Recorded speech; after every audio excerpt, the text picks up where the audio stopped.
Run the code online or download from codegive.com, link in the description below. In today's digital age, automation has become an essential skill, especially for those who work with repetitive tasks or want to streamline their workflows. Python, with its simplicity and versatility, is an excellent choice for automating tasks ranging from file manipulation to web scraping and beyond.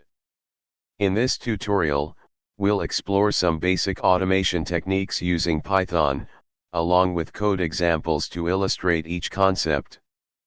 By the end of this tutorial, you'll have a solid understanding of how to automate common tasks using Python scripts. Before we begin, ensure that you have Python installed on your system. You can download and install Python from the official Python website. Let's start with a common automation task, manipulating files. Python provides built-in modules like OS and shutil that make file operations straightforward. Web scraping involves extracting data from websites. Python's requests and beautiful soup libraries are popular choices for web scraping tasks.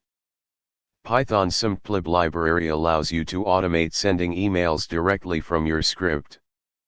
In this tutorial, we've covered basic automation tasks using Python. Remember, automation is about simplifying repetitive tasks to save time and effort. As you become more comfortable with Python, you can explore advanced automation techniques and integrate Python scripts into your daily workflows. Keep exploring and happy automating. ChatGPT.